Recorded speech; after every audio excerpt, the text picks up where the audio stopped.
Yigitlarga shunchaki gap bo'lishi mumkin emas. O'rtoqlar, men sizlarga bitta narsani tushuntiray. Bu Kolumbiya Copa Amerikani amaldagi finalchisi. Bu degani Braziliya, anaqa Argentinalar bilan teng-mateng o'ynab yurgan komanda bu. Yirik hisob bo'lib ketishi mumkin edi. Aztekani qaranglar, sap-sariq bo'lib yotdi. Hammasi kolumbiyalik anaqalar, fanatlar. Xuddi biz Qatarga borgandek gap. Ularga bir qadam, ular Amerikaga kirolmaydi. Bilmadim, men bolalarga katta rahmat aytmoqchiman.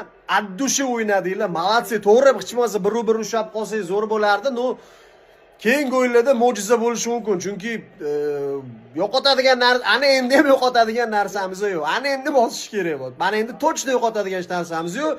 Shomani bitta o'zi yolg'izlanib qolyapti. Mana bu Diaslar, mana bular 2-3 kishi hujum qilgan komanda yutadi. Bitta Shomani o'zi hech narsa qila olmayapti bizda. Menimcha taktik o'zgarishlar bo'ladi.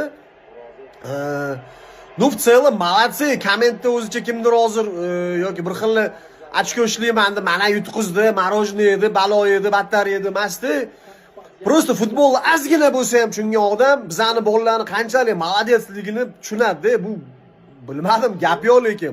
Birinchi debyut o'yinimizda yo'q, mana bunaqa Kolumbiyalar tushdi, к сожалению. Ну, duxni tushirmaymiz. Olg'a O'zbekiston!